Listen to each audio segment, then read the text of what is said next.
Hello बच्चों, good morning. आज की हेडिंग है हाइजेनबर्ग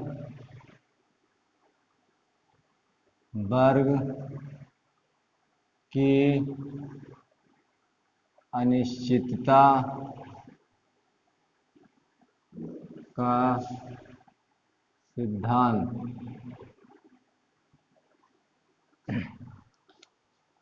हाइजेनबर्ग की अनिश्चितता का सिद्धांत। हाइजेनबर्ग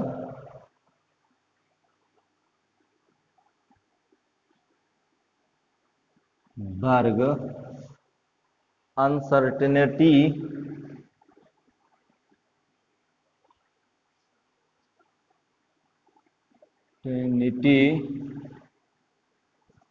प्रिंसिपल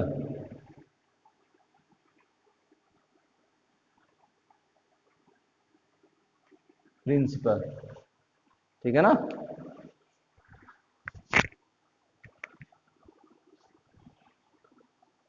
देखो, हाइजेनबर्ग ने क्या बताया।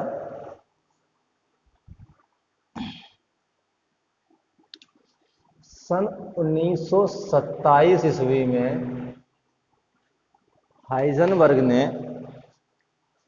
जैसा कि मालूम हो चुका था कि जो कण, जो परमाणु को जो हम कण मान रहे थे, वो एक जो इलेक्ट्रॉन है हमारा, वो कण और तरंग दोनों की बात कार्य करता है। ये हम जान चुके हैं डी ब्रोगली समीकरण के अनुसार, ठीक है ना। अब इलेक्ट्रॉन कण और तरंग की भांति व्यवहार कर रहा है। तो इलेक्ट्रॉन का मास है, इलेक्ट्रॉन का वेग है, वेलोसिटी है। तो हाइजेनबर्ग ने कहा कि अगर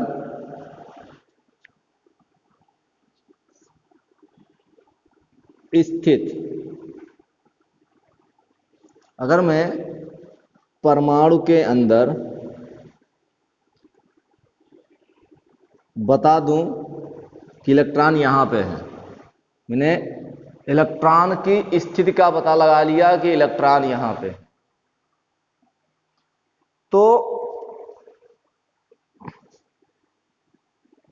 तो मैं इसका मोमेंटम,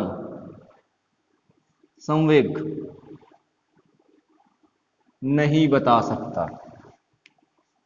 मैंने इलेक्ट्रॉन की पोजीशन बता दी कि इस परमाणु के अंदर इलेक्ट्रॉन यहां पे है, यहां पे, ठीक है ना, जहां पे ये उंगली यहां पे। लेकिन अब उसका मोमेंटम, संवेग बताना संभव है, संवेग नहीं बता सकते। इसका उल्टा कर लेते हैं। मान लीजिए हमने संवेग पता कर लिया कि संवेग P बराबर एम वी, एम और V कितना है पता कर लोगे, ठीक है ना। डेल्टा P और डेल्टा V, ठीक है ना। जो डेल्टा P है ये है संवेग में, ठीक है ना, संवेग में परिवर्तन, या कह सकते हो संवेग में जो भी एरर आई है, संवेग में जो भी एरर आया है, तो वेग में भी कुछ ना कुछ एरर होगा, ठीक है ना।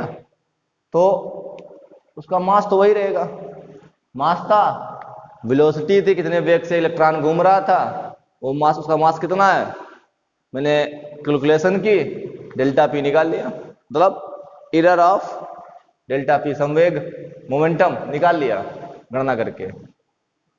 लेकिन अब उसकी स्थिति का मुझे पता नहीं चल सकता, अब मैं उसकी स्थिति का पता नहीं लगा सकता। मैंने जब संवेग को पता किया कि इसका संवेग, इस इलेक्ट्रॉन का संवेग इतना है, तो उसकी स्थिति पता नहीं चल रही है कि स्थिति उसकी कहां पे है, मतलब इलेक्ट्रॉन यहां पर है या वहां पर है या यहां पे है, कहां पे इलेक्ट्रॉन, कुछ नहीं पता। क्यों? पहली बात तो इलेक्ट्रॉन एक छोटा पार्टिकल है, फिर वो एक तरंग की भांति व्यवहार कर रहा है और बहुत ही स्पीड से घूम रहा है, प्रकाश से भी, तेज। तो अब हम उस इलेक्ट्रॉन की स्थिति का पता लगाएं तो मोमेंटम पता नहीं चलता, मोमेंटम का पता लगाएं तो स्थिति पता नहीं चलती। तो बस यही है हाइजेनबर्ग की अनिश्चितता का सिद्धांत। क्या इन्होंने कहा, एक ही समझना लेकिन अच्छे से समझना मैं क्या बोल रहा हूं। इन्होंने क्या बताया, इन्होंने बताया कि यदि किसी कण की स्थिति पता कर ली जाए, यदि आप उसकी स्थिति पता कर लेते हैं, यदि किसी इलेक्ट्रॉन की या किसी कण की स्थिति पता कर ली जाए तो उसका संवेग अनिश्चित होगा। उसका संवेग आप पता नहीं कर सकते। यदि आपने उसका संवेग पता कर लिया तो उसकी स्थिति पता नहीं कर पाएंगे। यही है हाइजेनबर्ग की अनिश्चितता का सिद्धांत। यदि किसी कण का संवेग निश्चित है तो उसकी स्थिति निश्चित होगी। यदि उसकी स्थिति निश्चित है तो उसका संवेग निश्चित होगा। इसी को हाइजेनबर्ग की अनिश्चितता का सिद्धांत कहते हैं।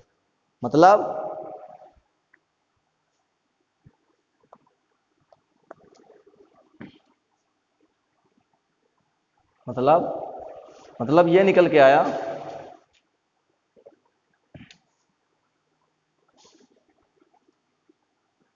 डेल्टा एक्स पोजीशन में इधर है। डेल्टा एक्स क्या है, पोजीशन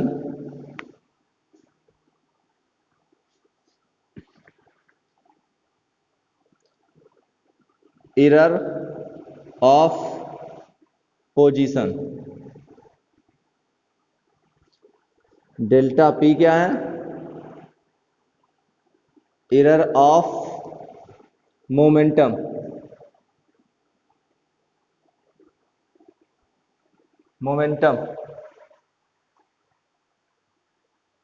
ठीक है ना। तो delta P is greater than equal, बराबर भी है बड़ा भी है किसके, h/4 ये कह रहा है। Delta x error of position into delta P error of momentum is greater than equal, मतलब बड़ा भी बराबर भी h/4 ये था हाइजेनबर्ग की अनिश्चितता का सिद्धांत। क्या किया उन्होंने, माना कि, लिख देता हूं मैं पूरी, माना कि स्थिति में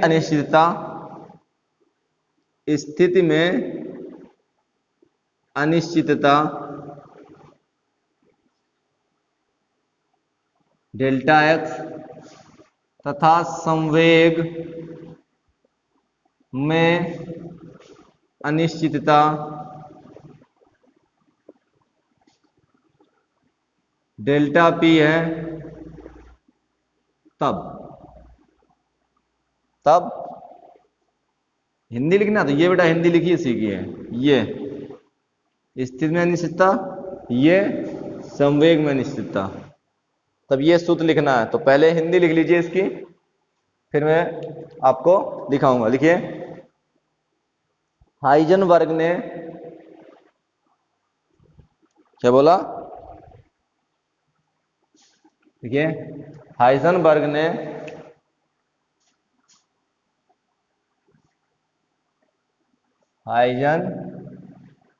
ने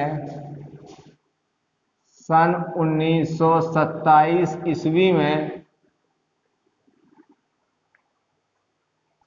अनिश्चितता का सिद्धांत,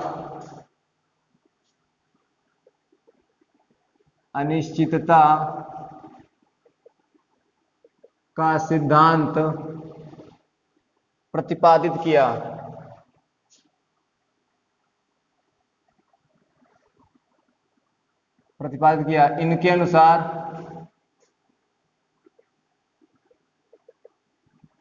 इनके अनुसार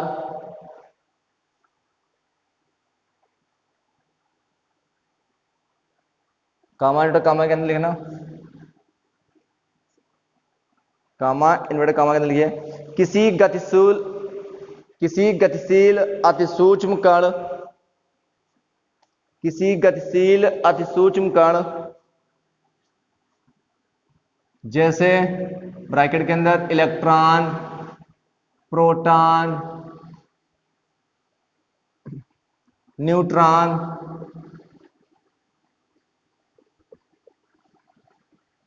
आदि, किसी गतिशील अतिसूक्ष्म कण जैसे इलेक्ट्रॉन, प्रोटॉन, न्यूट्रॉन, ब्रैकेट बंद कर दीजिए, ब्रैकेट बंद लिखे, आदि की स्थिति व संवेग, की स्थिति व संवेग दोनों का एक साथ निर्धारण, दोनों का एक साथ निर्धारण करना असंभव है।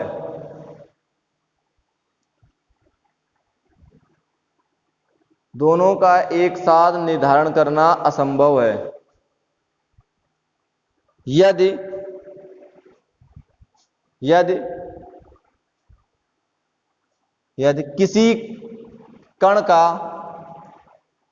यदि किसी कण का संवेग निश्चित है, यदि किसी कण का संवेग निश्चित है तो उसकी स्थिति अनिश्चित होगी, तो उसकी स्थिति अनिश्चित होगी। और यदि स्थिति निश्चित है, और यदि स्थिति निश्चित है तो संवेग अनिश्चित होगा।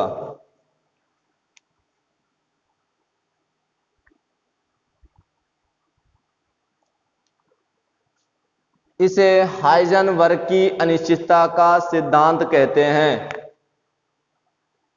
इसे हाइजेनबर्ग की अनिश्चितता का सिद्धांत कहते हैं। उसके नीचे ये नोट करिए पूरा यहां तक, और फिर इसके नीचे ये सूत्र लिखिए।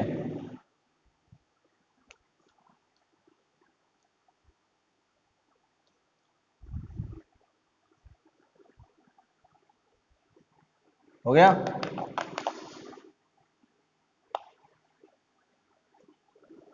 आगे देखिए, डेल्टा पी बराबर होता है m इंटू डेल्टा वी। मान रख दीजिए delta x m into delta V greater than equal h/4 पाई। ये लीजिए निकल आया।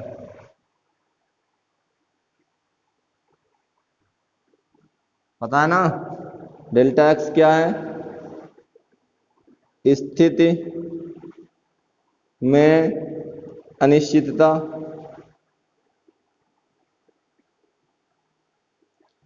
डेल्टा पी क्या है? संवेग में अनिश्चितता, m क्या है? द्रव्यमान,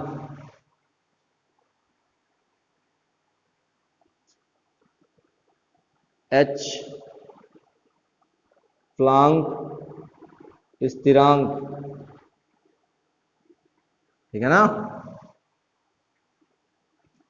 या प्लांक नीतांक लिख लेना, जो पीछे लिखा है प्लांक नीतांक वो लिख लेना,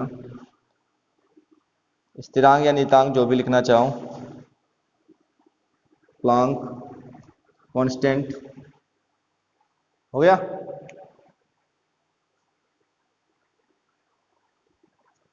हो गया ना? चलिए अब इसके आगे लिखिए,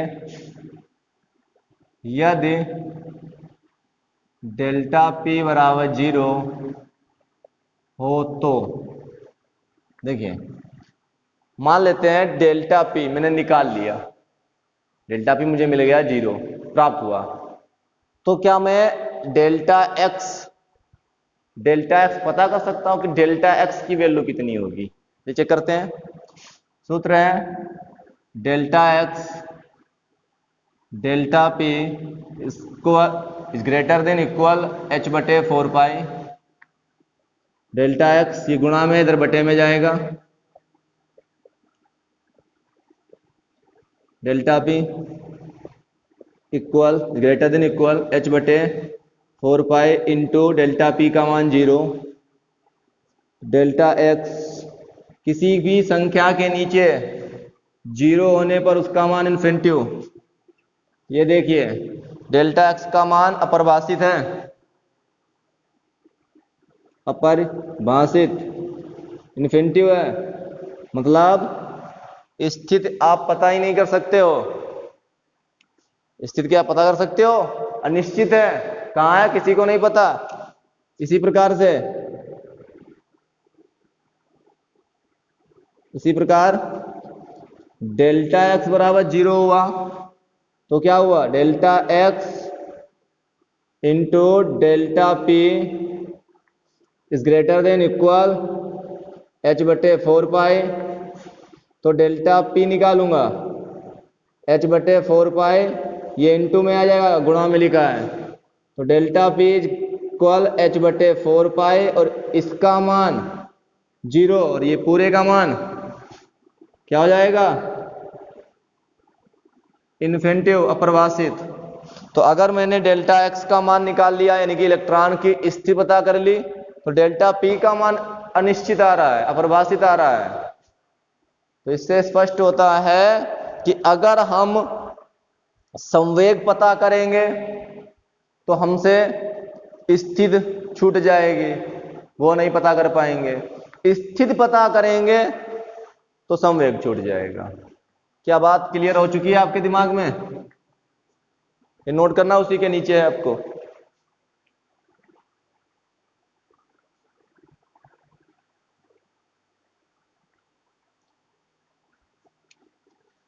यदि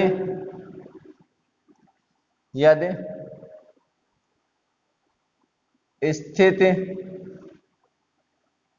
शॉर्टकट में लिख देता हूं, यदि डेल्टा पी बराबर डेल्टा एक्स हो, तब मान लेते हैं कि यदि डेल्टा पी और डेल्टा एक्स यानी कि संवेग और स्थिति दोनों समान हो जाएं, तब क्या होगा? तो delta P into delta x is greater than equal h बटे 4 पाई। तो यहां पे delta P into delta x का मान कितना है? डेल्टा पी h बटे 4 पाई, दोनों का स्क्वायर हो जाएगा मिलके h बटे 4 पाई। तो डेल्टा पी वर्ग घटाऊंगा, इधर रूट चढ़ जाएगा, ये निकल आया।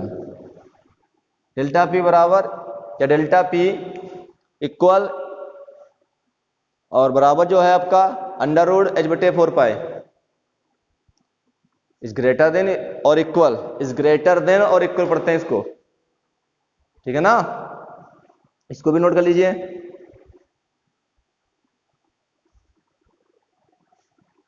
आगे लिखिए, इस सूत्र से यह स्पष्ट है कि, इस सूत्र की नहीं बात कर रहा हूं मैं, बात कर रहा हूं इस वाले सूत्र से, delta x delta P is greater than equal h बटे 4 पाई। सूत्र से स्पष्ट है कि किसी गतिशील अतिसूक्ष्म कण की स्थिति में अनिश्चितता डेल्टा एक्स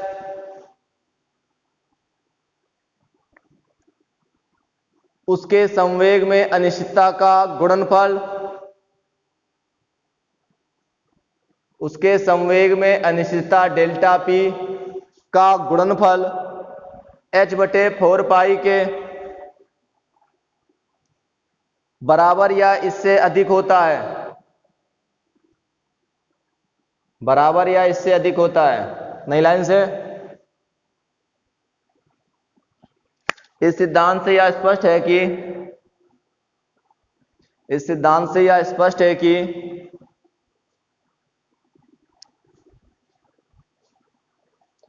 इलेक्ट्रॉन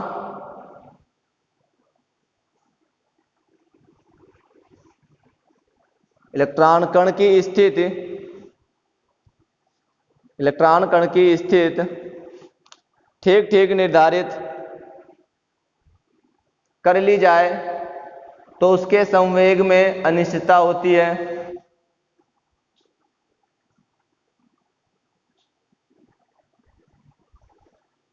और यदि इलेक्ट्रॉन तरंग का संवेग ठीक ठीक निर्धारित कर लिया जाए तो उसकी स्थिति में अनिश्चितता होती है।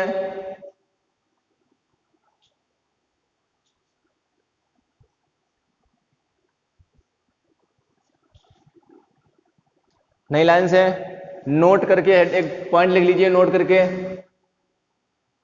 एक पॉइंट लिख लीजिए।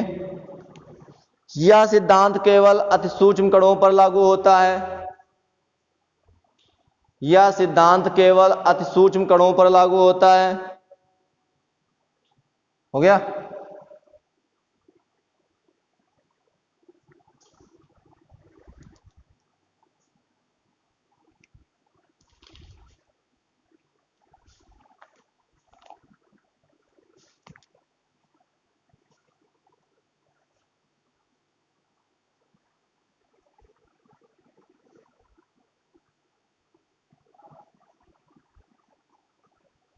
हो गया? चलिए सवाल देखिए, इसमें सवाल करेंगे। अब हम एक सवाल लगा के देखेंगे। देखिए क्या सवाल है। सवाल तो काफी हैं, बाकी आपको होमवर्क में मिल जाएगा। देखिए सवाल है, इलेक्ट्रॉन के संवेग में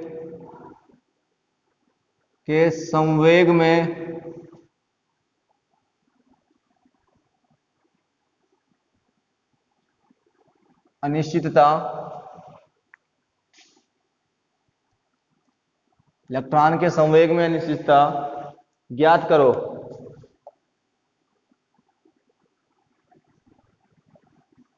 ज्ञात करो यदि यह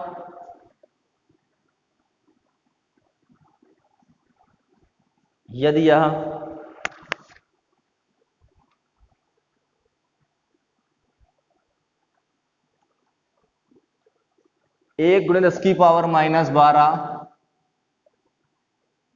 मीटर लंबाई के रेखीय क्षेत्र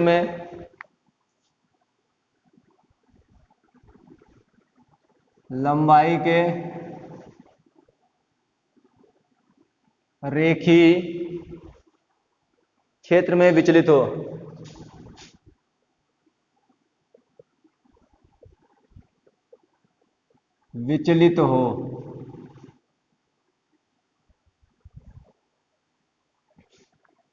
अनिश्चितता है delta x delta P is greater than equal h/4 π। तो हमसे तो पूछा गया है कि डेल्टा पी ज्ञात करना। डेल्टा एक्स का मान 1×10⁻12 मीटर लंबाई के रेखीय क्षेत्र में विचलित हो रहा है। ठीक है ना? पोजीशन थी ना, तो उसने पहले कह दिया ये चीज दे रखी। देखो लंबाई के रेखीय क्षेत्र में एक इतनी सेंटीमीटर लंबाई का एक रेखीय क्षेत्र है, ऐसे उस पे कहीं पर ये है। ठीक है ना? तो ये हो गया delta x h 6.626×10⁻³ joule second. इसको 6.6 यहाँ से एक अंक हटा के इसको बढ़ा सकते हैं, 3 लिख सकते हैं इसकी 10⁻34। ठीक है ना? क्लियर है ना पॉइंट? आगे बढ़े, चलिए। और पाई का मान तो पता होगा ना, 3.14। रखिए डेल्टा पी बड़ा इक्वल h/4 π। ये इधर गुणे में आ जाएगा डेल्टा एक्स, क्योंकि इधर गुणा में था, इधर बटे में आ जाएगा। तो डेल्टा पी बड़ा इक्वल h का मान है हमारे पास 6.63×10⁻34। 4 इंटू पाई का मान 3.14 गुणे डेल्टा एक्स का मान 1×10⁻12। डेल्टा पी बड़ा इक्वल, देखो 6.63 गुणे 10 की पावर माइनस 34, ये उठा के ऊपर ले जाऊंगा 10 की पावर माइनस 12 और बटे में 12.5 है, ये गुणा करा दी इसकी मैंने, ठीक है ना।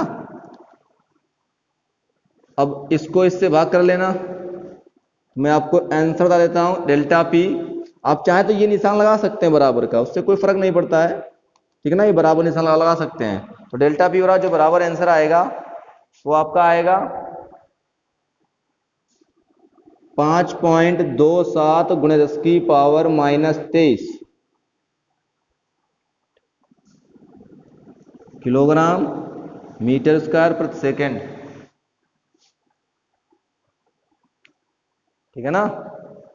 नोट कर लेना कि जो मान रखना चाहो तो ये किलोग्राम में भी होता है, ठीक है ना, उसी का मात्रक लिखा गया यहाँ पे 5.27 10 की पावर माइनस 23 किलोग्राम मीटर पर सेकेंड स्क्वायर, ठीक है ना।